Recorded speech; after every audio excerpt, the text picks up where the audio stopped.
अस्सलामु अलैकुम वरहमतुल्लाहि वबरकातुहू। अल्हम्दुलिल्लाहि रब्बिल आलमीन वस्सलातु वस्सलामु अला रसूलिल अमीन व अला आलिहि व सहबिहि अजमईन व मन तबिअहुम बि ihसानिन इला यौमिद्दीन, अम्मा बाद।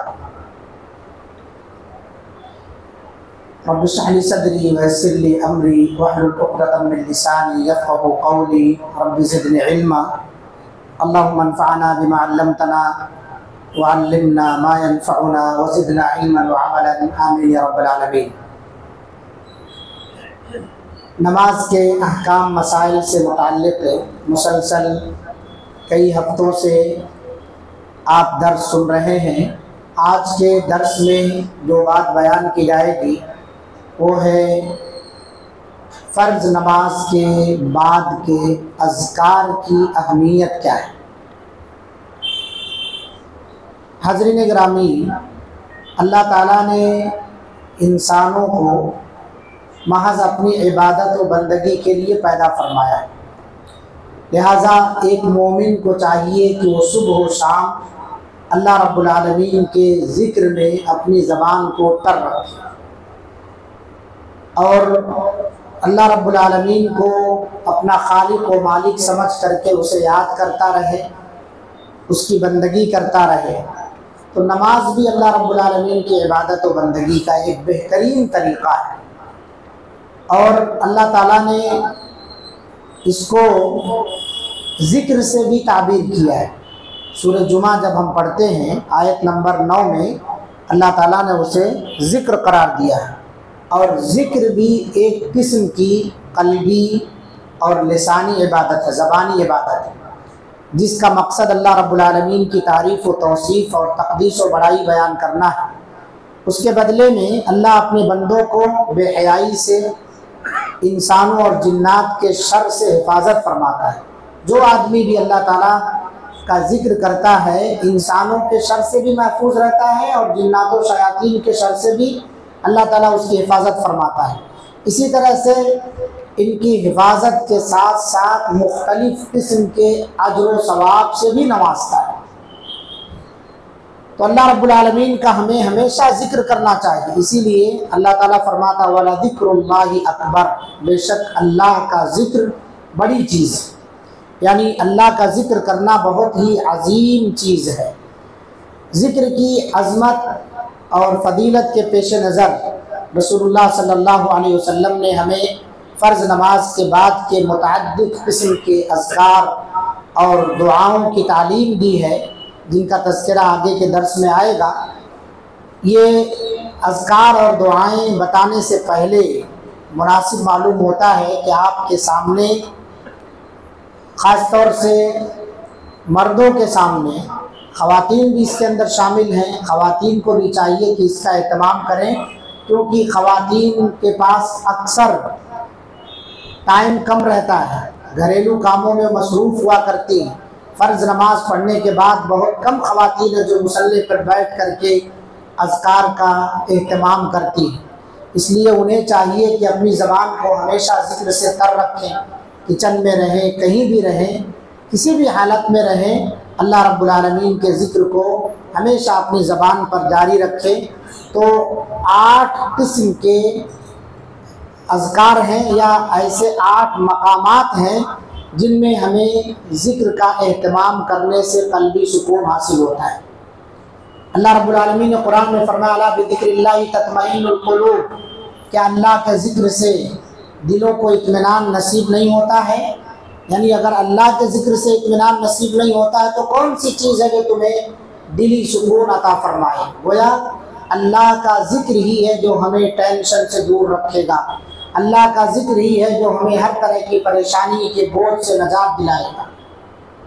हमारे किसी अजीज़ का इंतकाल हो जाता है तो हमें कहा गया है कि कहो इन्ना लिल्लाहि व इन्ना इलैहि राजिऊन, अल्लाहुम्मा अजिरनी फ़ी मुसीबती व अख़लिफ़ ली खैरम मिनहा। क्योंकि किसी भी अजीज़ की जुदाई, किसी भी रिश्तेदार का हमसे जुदा हो जाना हमारे दिल पर बहुत बड़ा बोझ होता है और वो रिश्तेदार हमारा अपना बहुत ख़ास और करीबी हो, माँ हो, बाप हो, भाई हो, बहन हो, तो ये जुदाई का सदमा और बढ़ जाता है। इस गम को कैसे हल्का करेंगे आप? इस गम से नजात कैसे हासिल करेंगे? हमेशा रोने से, हमेशा जो है मायूसी का शिकार होने से नहीं। आप अल्लाह का जिक्र कीजिए और ये याद कीजिए कि इस दुनिया के अंदर जितने लोग भी आए हैं सबको एक दिन मरना है। किसी को यहाँ बका और दवाम नहीं है। कुल्लु नफ्सिन दाइक़तुल मौत, हर नफ्स को मौत का मज़ा चखना है।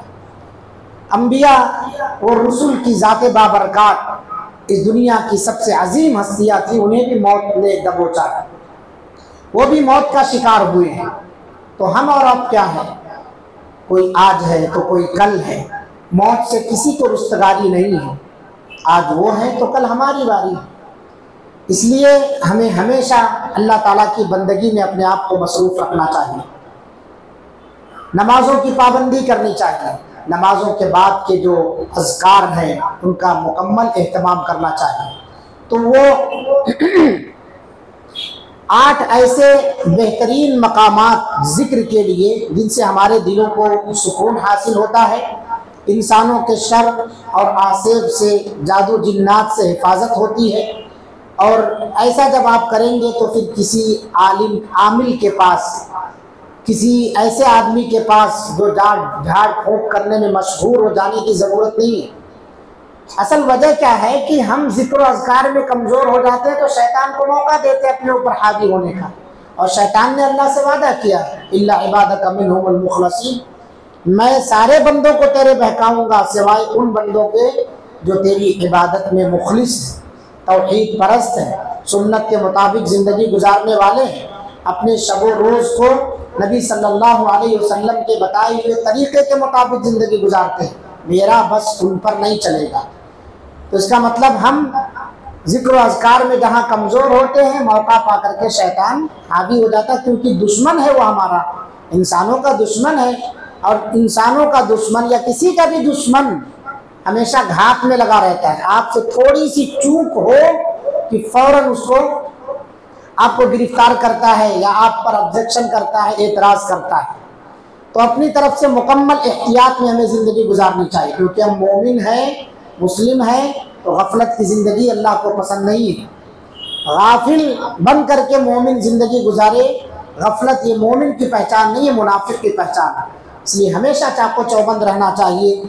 इंसानों में से भी शर पहुँच सकता है, शैतान जिन्नात ये तो शर वाली मखलूक ही है, इनसे भी शर आपको पहुँच सकता है। तो 8 किस्म के मौक़े इस तरह हैं कि आप इनमें खुसूसियत के साथ ज़िक्र अज़कार का एहतमाम करें। नंबर 1 जो आज का हमारा उन्वान है, 5 औक़ात जो फ़र्ज़ नमाज़ें हैं, 5 वक्त की फ़र्ज़ नमाज़ें अदा करने के बाद बैठ कर के ज़िक्र अज़कार करें। इसी तरह से 2 औक़ात सुबह और शाम के, सुबह के अज़कार, शाम के अज़कार। सुबह फ़र्ज़ नमाज, फजर की नमाज़ पढ़ने के बाद, फ़र्ज़ नमाज के अज़कार पढ़ने के बाद से आप सुबह के अज़कार पढ़ें। शाम के अज़कार जो हैं असर की नमाज के बाद से लेकर के अगर मगरिब तक पढ़ लिए तो अच्छी बात है, नहीं तो अहले इल्म ने मगरिब के बाद भी उसात दी है कि आप पढ़ सकते हैं शाम के अज़कार, इसको पढ़ना नहीं भूलना चाहिए। इसी तरह से एक मौका है ज़िक्र का, सोने के वक्त। सोने के वक्त के अज़कार हमें मुकम्मल पाबंदी के साथ पढ़ के तब सोना चाहिए, बावुज़ू होकर सोना चाहिए। जो दुआएं अल्लाह के रसूल सल्लल्लाहु अलैहि वसल्लम ने बयान फरमाई हैं उन दुआओं का एहतमाम करना चाहिए। सूरह मुल्क की तिलावत, सूरह सजदा की तिलावत करके सोना चाहिए। ये कब्र के अज़ाब से महफूज रखती है। ऐसे ही आप खाने पीने के आदाब बताए गए हैं, उसके भी अज़कार हैं। खाते वक्त क्या कह के खाना चाहिए, पीते वक्त क्या कह के पीना चाहिए, क्योंकि जिस खाने पर अल्लाह का जिक्र नहीं किया जाता, बिस्मिल्लाह नहीं पढ़ा जाता, उस खाने और पीने में शैतान शरीक हो जाता है। तो हमें एहतमाम करना चाहिए इन चीज़ों का। ऐसे ही मस्जिद में दाखिल होते वक्त, मस्जिद में दाखिल होने की दुआ पढ़ के दाखिल हो, बाहर निकल रहे हैं तो निकलने की दुआ पढ़ के दाखिल हो। जल्दी जल्दी में दाखिल होते हैं फ़ोन पर बात करते हुए या किसी भी तरह से, तो हमें इसका एहतमाम होना चाहिए कि हम कहाँ दाखिल हो रहे हैं, कौन से घर से निकल रहे हैं। एक ख़ास घर है, रूए ज़मीन पर इससे बेहतर जगह कोई नहीं है, इसलिए इसके अंदर दाखिल होने और निकलने के आदाब हैं। हम्माम में आप जा रहे हैं, बाथरूम में, बैतुल खला में, जिन्नातों की आमाजगाह है, शैतानों की, शरीर खबीस किस्म की मखलूक वहाँ रहती है, उनसे बचने की सिवाय आपके पास दुआ के कोई चीज़ नहीं है, क्योंकि शैतान ऐसा दुश्मन है आपका कि वो आपको नज़र नहीं आता है और आप उसका मुकाबला करने के लिए सिवाय दुआ के कोई और हथियार इस्तेमाल भी नहीं कर सकते।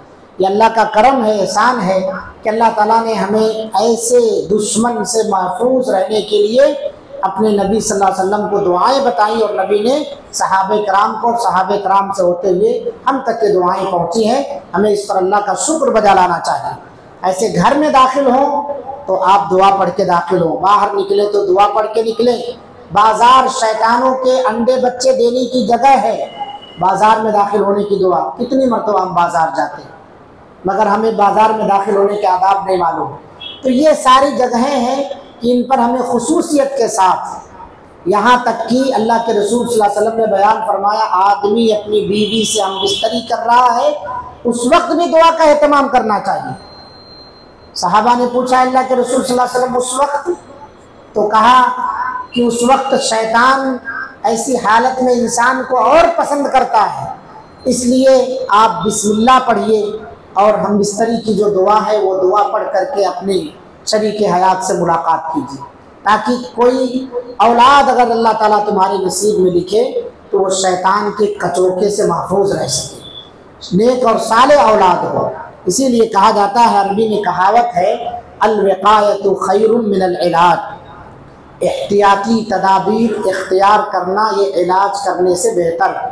हम टेंशन की, सुकून की गोलियां खाते हैं, दिल बहुत ज़्यादा घबराता है, हार्ट की शिकायत है, हम गोलियों का ऊपर गुजारा करते हैं मगर ये दुआओं का सहारा नहीं लेते।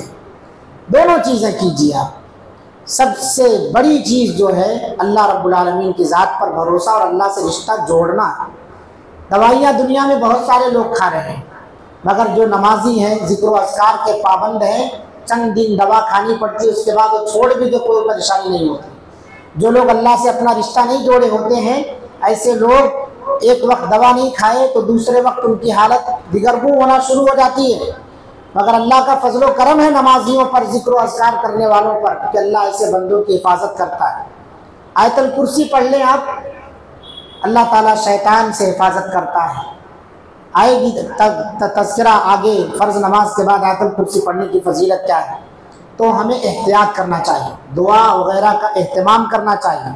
अंग्रेज़ी बहुत सारे लोग जानते हैं और ये मक़ूला भी वो कहते हैं कि प्रिवेंशन बेटर देन क्यूर, आप ही इसका नारा लगाते हैं। अभी कोरोना वायरस में इसका नारा सब लोग कह रहे थे, एहतियात इलाज से बेहतर है, एहतियात इलाज से बेहतर है। वो ख़त्म होते ही सारे एहतियात ख़त्म हो गए। ये एहतियात करो आप, शैतान से बचने के लिए मोमिन हमेशा मुख्तात रहे, ऐसे ज़िंदगी गुजारे जैसे वो बॉर्डर पर हिफाजत कर रहा है कि दुश्मन की गोली किसी भी तरफ से आ सकती है। अलर्ट रहो, बिल्कुल एकदम से गाफिल ना रहो। तो इस कहावत के या इस तमहीदी बात के कहने का मकसद यही है कि हमें और आपको अज़कार की पाबंदी करना चाहिए। इससे हमें सआदत दारैन जो हासिल होगी वो तो होगी ही, साथ ही साथ जिस्मानी बीमारियों से भी हम महफूज रहेंगे। और होशियार आदमी वही है जो एहतियाती तदाबीर अपनाता है। हज़रत अबू हुरैरा रज़ियल्लाहु अन्हु की रिवायत है कि रसूलुल्लाह सल्लल्लाहु अलैहि वसल्लम ने फरमाया, अल मलाइकतु तुसल्ली अला अहदिकुम मा दामा फी मुसल्ला मा लम युहदिस अल्लाहुम्मा अग़फिर लहू अल्लाहुम्मा अरहमहु ला यज़ालु अहदुकुम फी सलामतिन मा दामत सलातु तहसिबुहु ला यज़ालु अहदुकुम फी सलातिन मा दामत सलातु तहबिसुहु ला यमनअहु अन यक़लिबा इला आलिही इल्ला सलाह। सही बुखारी की रिवायत, हज़रत अबू हुरैरा रज़ियल्लाहु अन्हु रिवायत करते हैं कि मलाइका फरिश्ते सबसे अल्लाह ताला की इबादत गुजार मखलूक, कभी नाफरमानी करने वाली मखलूक नहीं है। अल्लाह फरिश्तों की दुआओं को रद्द नहीं करता है। फरिश्ते तुम में से उस नमाजी के लिए उस वक्त तक ऐसी दुआ करते रहते हैं जब तक नमाज पढ़ने के बाद आदमी अपने नमाज की जगह पर, नमाज गाह पर बैठा रहता है, मुसल्ले पर बैठा रहता है। क्या दुआ करते हैं? अल्लाहुम्मा अग़फिर लहू, अल्लाह इसको बख्श दे, अल्लाहुम्मा अरहमहु, अल्लाह इस पर रहम फरमा। हमें बख्शिश चाहिए, अल्लाह की रहमत चाहिए, फरिश्तों की दुआएं चाहिए। नमाज पढ़ने के बाद सलाम फेरते ही फ़ौरन उठ के सफ़ों में से खड़े होके बेचैनी का पुतला मत बनिए। कितने लोगों को देखा जाता है, लोगों की रकातें छूटी हुई हैं, उनके सामने खड़े होके एकदम इज़्तिराब और बेचैनी का मुजाहरा कर रहे हैं। 4 मिनट 3 मिनट आप अगर उस जगह पर बैठे रहें तो इस दुआ के मुस्तहिक बनेंगे आप। फरिश्तों की दुआएं पाने वाले बहुत खुशनसीब लोग हुआ करते हैं, कम ही लोग हैं जो फरिश्तों की दुआएं हासिल करते हैं। और मोमिन नेकियों का हरीस होता है, मोमिन उसकी बख्शिश की जितनी चीज़ें हैं तमाम असबाब को अपनाता है, रहमत के जो भी असबाब है उन असबाब को इख्तियार करता है। अल्लाह की रहमत चाहते हैं, अल्लाह की बख्शिश चाहते हैं तो उसकी बख्शिश और रहमत चाहने का बहुत सारे जहाँ वसाइल और तरीक़े हैं, उनमें से एक बहुत आसान तरीक़ा है फ़र्ज़ नमाज के बाद अपनी जगह पर बग़ैर बेचैनी का शिकार हुए सुकून और इत्मीनान से आप बैठिए। फरिश्ते दुआ करेंगे आपके हक़ में, अल्लाहुम्मा ग़फ़िर लहू अल्लाहुम्मा अर्हमहू। ये दुआ कब तक होती है फरिश्तों की? ला यज़ालु अहदुकुम फ़ी सलातिन मा दामतिस सलातु तहबिसुहु। जब तक आप किसी दुनियावी गुफ्तगू में अपने आप को मसरूफ़ नहीं करेंगे, या आपका वज़ू ना टूट जाए, या आप यहाँ से उठ करके अपने घर के लिए निकल ना जाए, तब तक फरिश्ते आपके लिए ये दुआ करते रहते हैं। और क्या आपको यकीन है कि फरिश्ते की दुआ को अल्लाह रिजेक्ट कर देगा? बिल्कुल नहीं करेगा, क्योंकि वो अल्लाह की नाफरमानी नहीं करते हैं, अल्लाह का हुक्म बजा लाते हैं। तो हमें और आपको चाहिए कि फ़र्ज़ नमाज पढ़ने के बाद अपनी जगह पर हम सुकून इत्मीनान से बैठ करके फरिश्तों की दुआओं के मुस्तहिक बने, अल्लाह के अज़कार को पढ़ें जो फ़र्ज़ नमाज के बाद के अज़कार हैं, नबी सल्लल्लाहु अलैहि वसल्लम ने बताए हैं, उसको हमें पढ़ना चाहिए। तो इस हदीस से मालूम होता है कि आदमी को चाहिए कि फ़र्ज़ नमाज के इंतज़ार में बैठा रहे या फिर नमाज के बाद अज़कार के लिए बैठा रहे तो भी उसे दुआ मिलती है फरिश्तों में। अगर हम फ़र्ज़ नमाज के बाद फ़र्ज़ नमाज के इंतज़ार में हैं, थोड़ा पहले आ गए हैं सुन्नत वगैरह पढ़ने के बाद, तो भी हम खड़े ना रहे, बैठ जाए, कोई मसला नहीं, हम बैठ जाएंगे, बैठ के इंतज़ार करें। देखा ही जाता है इमाम के आने से पहले सारे लोग सफ़ेद दुरुस्त कर लेते, किसी भी तरीके से दुरुस्त नहीं है, चाहे लेट हो कुछ भी हो, आपको बैठ के इमाम का इंतज़ार करना है, बैठ के इंतज़ार करना चाहिए आपको। कभी भी आप आए बैठ के आप इंतज़ार करें, नमाज में अपने आप को मसरूफ़ कर लें, खड़े हो जाएं। इमाम अगर इकामत होती तो नमाज छोड़ दीजिए आप, लेकिन यूं ही खड़े होकर के इंतज़ार करना ये अदब के ख़िलाफ़ है। तो आप अगर इंतज़ार कर रहे हैं नमाज से पहले तो नमाज में है, आपका कोई लम्हा ज़ाय नहीं करता, अल्लाह ताला सवाब से माला माल करता है। नमाज के बाद आप मस्जिद में बैठे हैं, दुनियावी गुफ्तगू में नहीं, ज़िक्र अज़कार में, वो लम्हा भी ज़ाय बर्बाद नहीं है। अल्लाह रब्बुल आलमीन कितना अज्र से आपको माला माल कर रहा है। तो हमें चाहिए कि हम ऐसी दुआओं का एहतमाम करें। इसी तरह से ख़वातीन को भी चाहिए कि ख़वातीन भी अपनी फ़र्ज़ नमाज के बाद अपनी जगह पर बैठ करके दुआ करें, इसका ख्याल रखें। तो जो बंदा फ़र्ज़ नमाज के बाद अपनी जगह पर बैठ करके दुआओं का एहतमाम करता है, फरिश्ते उसके अपने 2 दुआ करते हैं। कौन सी दुआएं? अल्लाहुम्मा ग़फ़िर लहू अल्लाहुम्मा अर्हमहू। तो हम सबको चाहिए फ़र्ज़ नमाज पढ़ने के बाद बजाय इसके कि लोगों को फलांगते हुए निकल जाएं, 2-3 मिनट अगर हम बैठे रहें तो ये दुआ हमें मिल जाएगी। और मैं उम्मीद करता हूँ कि फ़र्ज़ नमाज के बाद के अज़कार भी हम पढ़ लेंगे इंशाअल्लाह। लेकिन कौन सी जल्दी इतनी पड़ी रहती है कि लोगों को चीरते फलांगते और फिर वहाँ जाके परेशान होते, शर्मिंदा होते, वहाँ आखिरी सफ़ों तक पहुँचते पहुँचते लोग मुझे देख रहे हैं, मैं तो एक नमूना बन गया। तो नमूना मत बनिए, आप इज़्ज़त से बैठिए, फरिश्तों के दुआओं के आप मुस्तहिक बनेंगे इंशाअल्लाह। कल के दर्स में वो कौन सी दुआएं हैं जिन्हें हमें बैठ के पढ़ना चाहिए। एक दरख्वास्त आप सब से है, ये दर्स देने का मेरे भाइयों यही मकसद है कि हमारे अंदर जो कमियां हैं हम उसको दूर करें।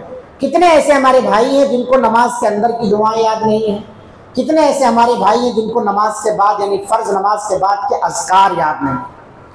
ये आने वाला महीना रमज़ान मुबारक का महीना है, बहुत ज़्यादा वक्त हमारा मस्जिदों में गुजरता है, तो हम अभी से अपने लिए एक शेड्यूल बनाएं, एक लाइहे अमल तैयार करें कि हमें नमाज की अंदर की जितनी भी दुआएं हैं इस माह मुबारक में उसको याद कर लेना है, और नमाज के बाद की फ़र्ज़ नमाज के बाद के जो अज़कार हैं उसको भी याद कर लेना है। एक प्रोजेक्ट बनाइए आप अपना घर बनाने के लिए प्रोजेक्ट बनाते, अपने ऑफिस का प्रोजेक्ट बनाते, हर जगह का प्रोजेक्ट बनाते हैं। काम करेंगे आप अपनी जिंदगी और आखिरत के लिए तो प्रोजेक्ट की शक्ल में ही कामयाब हो सकते हैं, वरना आदमी इरादा बांधता है, सोचता है, तोड़ देता है, कहीं ऐसा ना हो जाए, कहीं वैसा ना हो जाए। तो सिर्फ इरादा मत कीजिए, अमली जामा पहनाइए उसको, अभी से तैयार कीजिए अपने आप को। फर्ज नमाज के बाद के अज़कार, हर आदमी अपना अपना मुहासबा करे, क्या मुझे मुकम्मल अज़कार याद है या नहीं। अगर याद है तो कितने याद है। कुछ लोगों को थोड़े थोड़े याद होते, जैसे किसी को सिर्फ आयतुल कुर्सी याद है, किसी को उसमें से दुरूद शरीफ याद है, 2-3 दुआएं और होंगी नहीं याद है वो। तो जो नहीं याद है, हिस्नुल मुस्लिम छोटी सी किताब है, और सबसे बेहतरीन मैं बोल रहा हूँ, आपके मोबाइल में एप्लीकेशन है, लोड कर लीजिए, उससे याद करते रहिए, क्योंकि ये आपकी आखिरत और दुनिया दोनों को चमकाने वाली दुआएं हैं, दोनों में कामयाबी अता करने वाली दुआएं हैं। इसलिए इस मकसद को तकमील तक पहुंचाने में आपको हमारा साथ देना होगा, और इसमें हमारा कोई फायदा नहीं है, ये सारे फायदे आपके लिए। अल्लाह ताला नबियों को जो भेजा है, इसीलिए भेजा है कि अंबिया लोगों को सही बातों की रहनुमाई करें। तो अंबिया के बाद उलमा की जिम्मेदारी है, उस जिम्मेदारी को इसीलिए अदा किया जा रहा है ताकि अल्लाह ताला उन खुशनसीबों में शुमार फरमा ले हम गुनहगारों को, अल्लाह हमारी गलतियों को मुआफ़ फरमा दे। तो आपसे बड़ी दर्द के साथ ये इल्तिजा की जा रही है कि इसका एहतमाम करें, याद है तो पाबंदी करें, नहीं याद है तो याद करने की कोशिश करें, क्योंकि मोमिन नेकियों का हरीस होता है। अल्लाह से दुआ है अल्लाह ताला हम सबको फ़र्ज नमाजों के बाद के अज़कार पढ़ने का पाबंद बनाए, और उन अज़कार को अगर हमें याद नहीं है तो उन्हें याद करने के अल्लाह हम सबको तौफ़ीक़ अता फरमाए, क्योंकि अज़कार बहुत कीमती है और बहुत ही अहम है। अल्लाह ताला हम सबको नेक कामों में सबकत करने और आगे बढ़ने, उस पर इस्तिक़ामत इख्तियार करने की तौफ़ीक़ अता फरमाए। आमीन व आखिरु दअवाना अल्हम्दुलिल्लाहि रब्बिल आलमीन। अस्सलामु अलैकुम व रहमतुल्लाहि व बरकातुहू। सुब्हानकल्लाहुम्मा व बिहम्दिका अशहदु अन ला इलाहा इल्ला अंता अस्तगफिरुका व अतूबु इलैक। जज़ाकुमुल्लाहु।